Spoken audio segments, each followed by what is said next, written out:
اگر حضور اونٹ کے ساتھ اونٹ کی رسی بھی لیتے تھے وہ بھی لوں گا زکوٰۃ میں، ورنہ ان کے خلاف جنگ کروں گا، جہاد کے لیے تیار ہو گئے تھے۔ اتنا سخت معاملہ ہے اور لوگوں نے اسے حلوہ سمجھ رکھا، رسیدیں بانٹ دیں 80%، 70%، 90% اس میں کمیشن، اور وہ جو غریب بچے مدرسوں میں پڑھے انہیں 10%، وہ بھی جو اکٹھا ہو گیا لاکھوں کروڑوں سعودی عرب سے ادھر سے، اس کی بھی پھر وہ کیا کہلاتی ہے تملیغ، وہ کہلاتے ہیں ہلا، وہ کرتے ہیں، کھیل بنا رکھا۔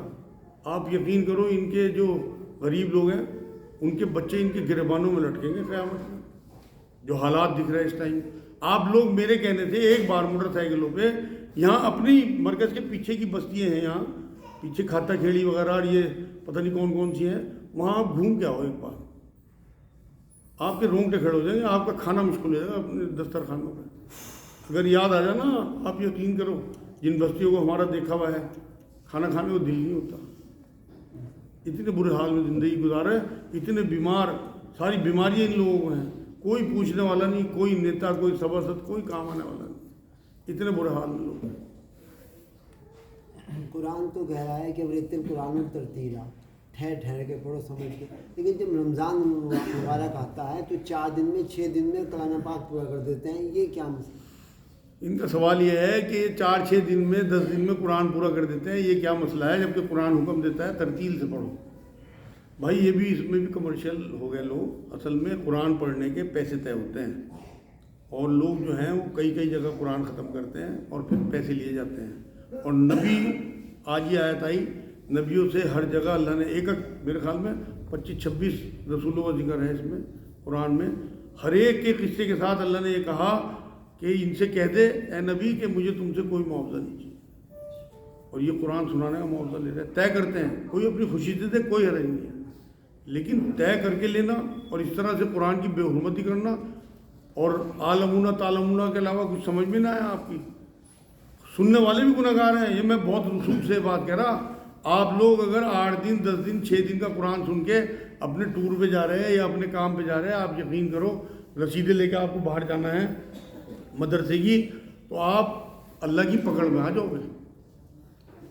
نفل عبادت ہے، تراویح نہ پڑھو، بہت ثواب ہے، اگر آپ اس طرح پڑھو گے اس سے بہت بہتر ہے نہ پڑھو،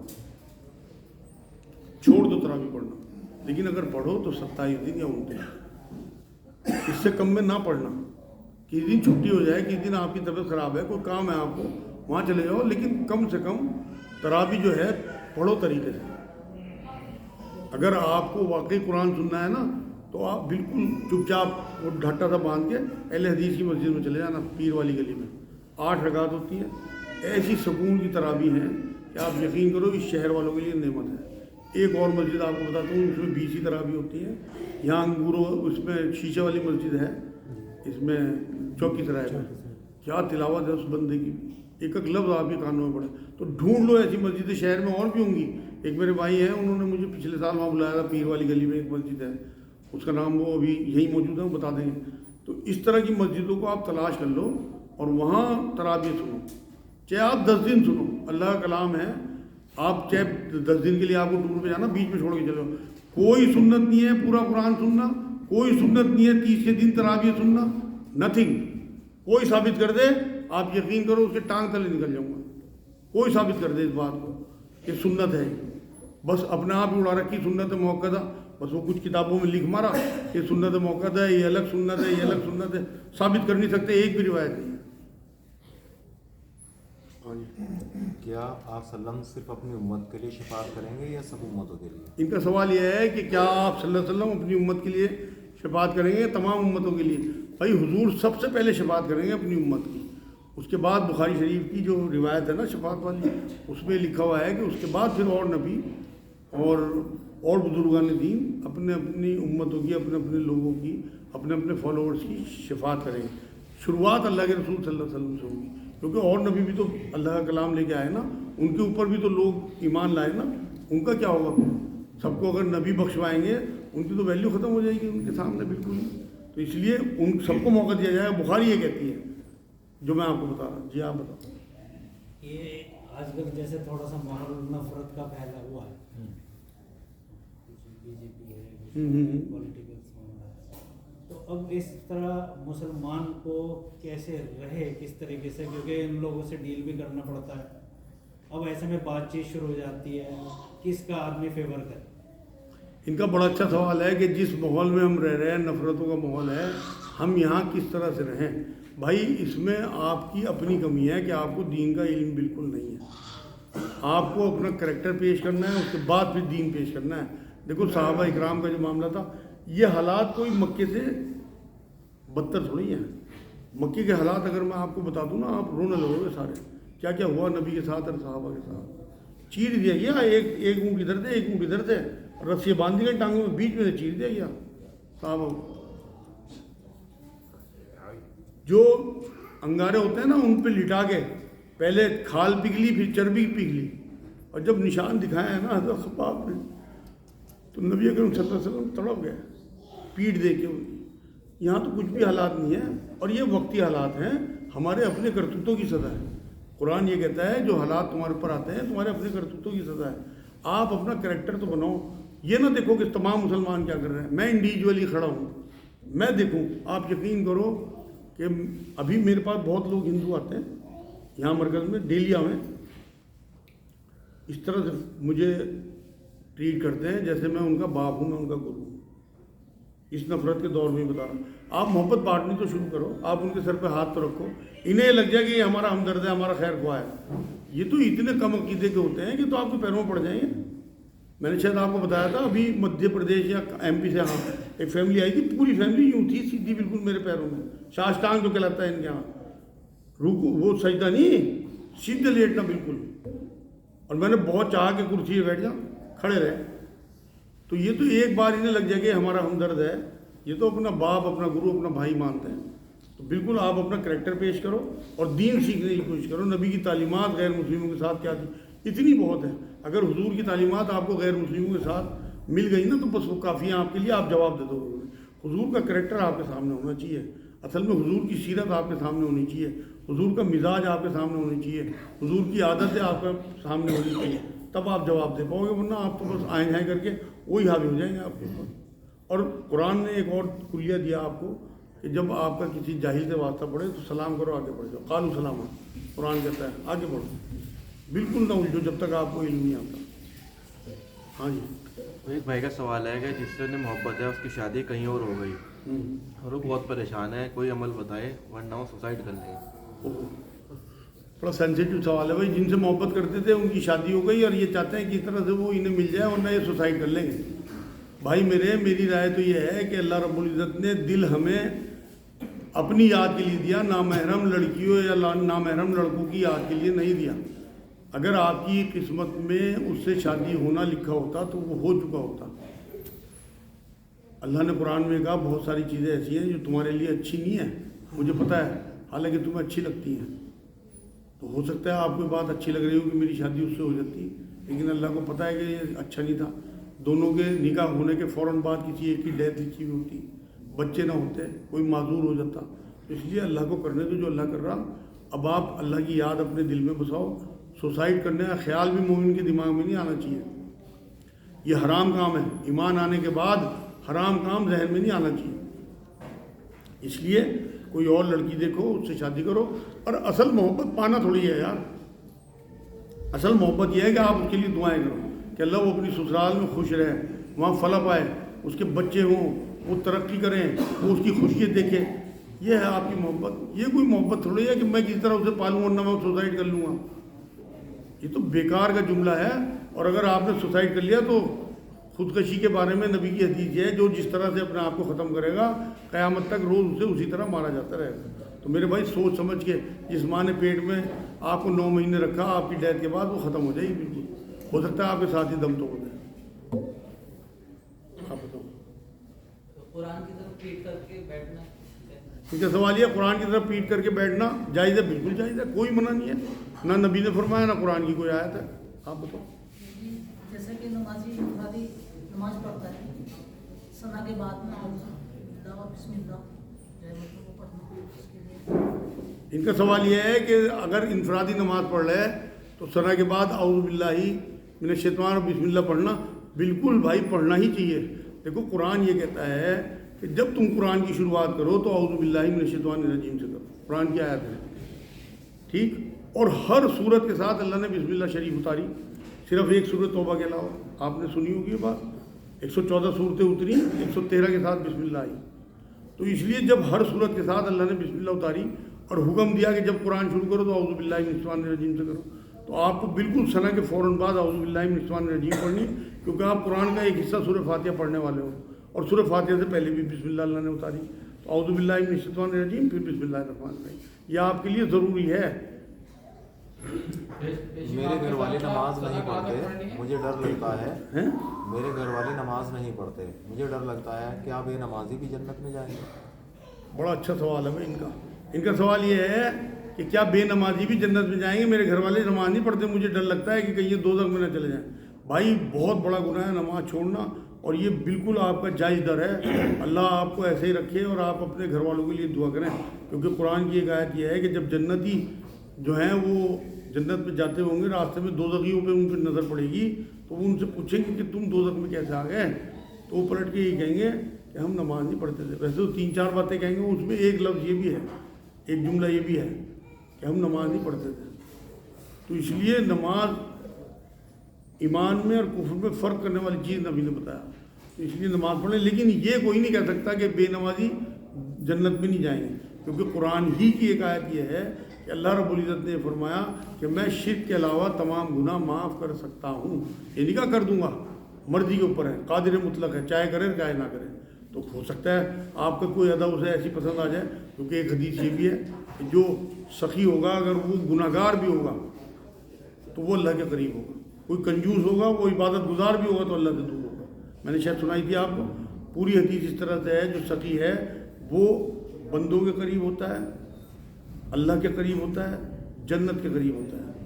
اور جو موذی ہے نا, وہ کنجوس, چاہے وہ کتنا عبادت گزار ہو, وہ لوگوں سے دور ہوتا ہے, اللہ سے دور ہوتا ہے, اور دوزخ کے قریب ہوتا ہے. یہ حدیث ہے. تو اس لیے یہ نہیں کہہ سکتا کوئی کہ بے نمازی جنت, ہو سکتا ہے اسے توبہ کی توفیق مل جائے اور وہ کوئی ایسا سجدہ کر دے کہ نشانی اس کا سجدے کا زمین پہ آ جائے اور وہیں فارغ ہو جائے. ہاں جی, میں یہ کہتا تھا یہ فرض نماز میں امام صاحب کے ساتھ جو ہے ثنا کہاں تک پڑھنی ہے؟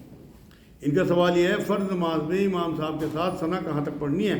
بھائی ثنا تو شروع میں پڑھی جائے گی نا آپ کی, سب سے پہلے ثنا پڑھنی ہے. اگر امام صاحب نیت باندھ چکے اور آپ کو آنے میں دیر ہو گئی پھر تو ثنا آپ کی گئی. اس ٹائم پیریڈ میں آپ کو ثنا پڑھنی ہے جس ٹائم پیریڈ میں امام صاحب ثنا پڑھ رہے ہیں. اگر انہوں نے نماز شروع کر دی تو آپ کی ثنا گئی, پھر انہی کی ثنا آپ کی ثنا مانی جائے گی. نہیں, میں تکبیر اولیٰ میں شامل ہو رہا مانتا ہوں. ہاں, تو بتاتے ہیں کہ آپ اگر پیشمان کے بچے ہیں تو آپ کو جو ہے ولالا قاعدے تک آپ کو پڑھنی ہے. نہیں پوری پڑھنی ہے, کہ اس میں آپ نے اعوذ باللہ من الشیطان بسم اللہ نہیں پڑھنی. آپ نے ثنا پڑھی, اس کے بعد اعوذ باللہ من الشیطان الرجیم بسم اللہ الرحمن الرحیم وہ پڑھیں گے, کیونکہ وہ قرآن پڑھ رہے ہیں امام صاحب. انہوں نے انڈیویجول نماز کی پوچھی تھی میرے سے. ولالا قاعدے تک بتاتے ہیں کہ فرض آپ اگر پیشمان کے پیچھے غیر رضا کی پڑھنی ہے آپ کو, باقی امام کے پیچھے ہو نا, باقی تو وہ پڑھ رہے ہیں, آپ قرآن تو نہیں پڑھ رہے ہیں, تو آپ کے اوپر نہ اعوذ باللہ من الشیطان الرجیم ہے نہ بسم اللہ. آپ بتاؤ. سوال یہ تھا, اگر کسی کے پاس دین کی دعوت نہ پہنچی تو کیا اس کا حساب ہوگا؟ بڑا اچھا سوال ہے ان کا کہ بھائی کسی پہ دین کی دعوت نہیں پہنچی تو کیا اس کا حساب کتاب بھی ہوگا. بھائی حساب تو سب کا ہونا ہے, اور یہ اللہ دیکھے گا کہ دین کی دعوت اس تک پہنچی یا نہیں پہنچی. آپ کو کوئی مطلب نہیں, آپ تک دعوت پہنچ گئی, آپ فالو کرو دین کو. اور یہ دور ایسا ہے کہ اس ٹائم سیٹلائٹ کا دور ہے, میڈیا کا دور ہے, سب تک دعوت پہنچ رہی. پھر بھی اس کے بعد بھی اگر دعوت نہ پہنچی تو میں نے ایک روایت یہ پڑھی تھی کہ اللہ وہاں بھی ان لوگوں کو اکٹھا کرے گا آخرت میں, اور پھر نبی کو کسی کو بھیجے گا, وہ انہیں دین کی دعوت دے گا.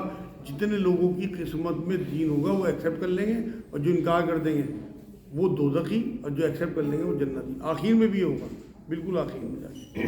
ہاں جی, کیا اب جیسے معاشرے میں غیر مسلم بھی ہیں, اب ہماری اس میں پکڑ آئے گی کہ دین کی دعوت انہیں بھی دینا ضروری ہے؟ ان کا سوال یہ ہے کہ معاشرے میں غیر مسلم ہے, کیا ہماری پکڑ آئے گی؟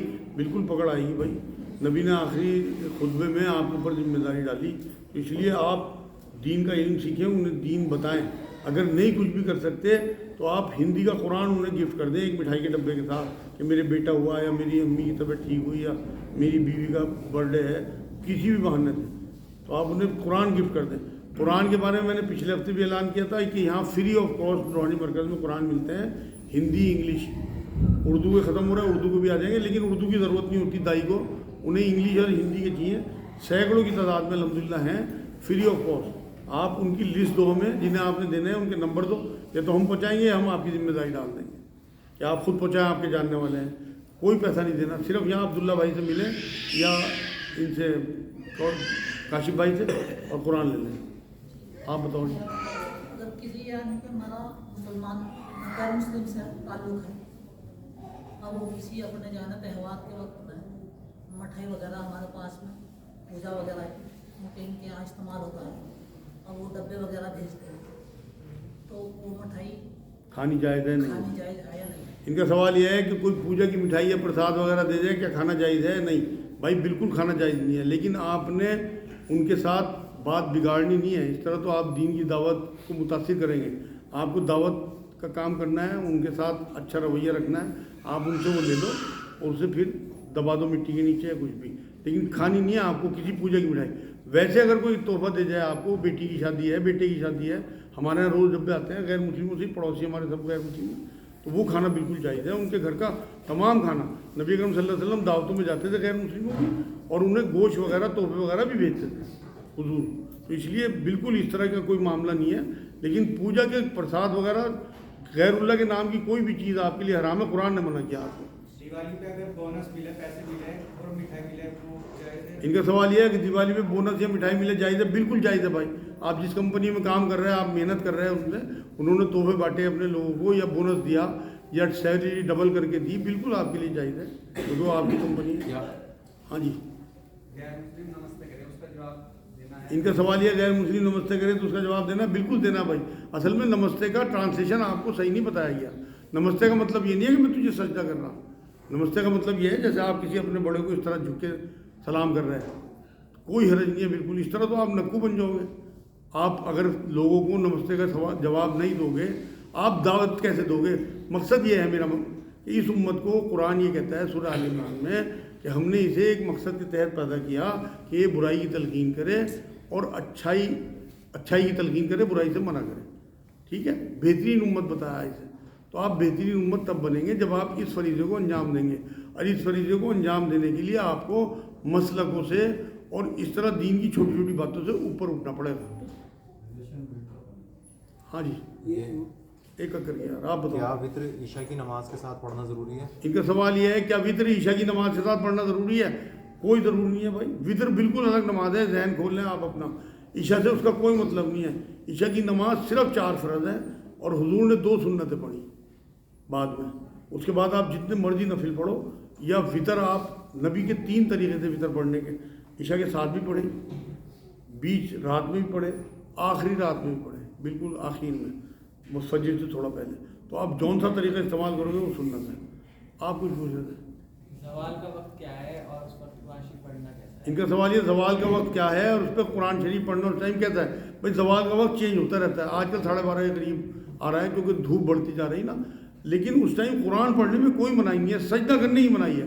اس کے پیچھے بھی ایک لاجک ہے کہ ایک قوم جو ہے وہ سورج کی پرستش کرتی تھی، تو نبی نے منع فرمایا کہ لوگوں کو یہ نہیں لگنا چاہیے کہ اللہ کے ماننے والے جو ہیں وہ سجدہ کر رہے ہیں، ایسا انہیں گمان نہ ہو کہ سورج کو سجدہ کر رہے ہیں۔ سجدہ صاحب کی آیت آ گئی، سجدہ صاحب کی آیت آ گئی، ہاں تو پھر وہ سجدہ بات نہیں کرتے۔ ان کا سوال یہ سجدہ سو کی آیت ہے تو بعد میں کریں، احتیاطاً بعد میں ہی کرنا چاہیے۔ آپ کیا پوچھ رہے ہیں؟ ایک پوچھ رہا جی، یہاں مجلس میں سننے سے سمجھ میں آئی بات کہ جو انسان غلطی کرتا ہے اس کا بوجھ اس پر پڑتا ہے، اور اللہ کا تو حکم نہیں ہے، اللہ کا تو علم ہے وہ جو بتا دی، تو اب بندہ جو اس کے احساس کمتری میں ڈوب رہا اور اتنا ڈپریشن میں چلے جاتا ہے، تو اس سے ابھرنے کا اصل میں ان کا سوال یہ ہے کہ گناہ ہونے کے بعد جو ہے اندر اندر جو گلٹی ہوتی ہے اس میں ڈپریشن میں چلا جائے آدمی، تو اس کا کیا حال ہے؟ بھائی یہ ایمان کی کمزوری ہے۔ دیکھو اللہ نے ایک چیز دی ہمیں، توبہ، جو ایمان کا حصہ ہے۔ آپ کو یہ یقین ہونا چاہیے کہ میرا مالک ہے، میرا خالق ہے، اس سے میں توبہ کروں گا، وہ اسے قبول کرے گا، وہ معاف بھی کر سکتا ہے۔ اور قرآن میں سورہ زمر میں اللہ نے یہ فرمایا کہ اے میرے نبی اپنے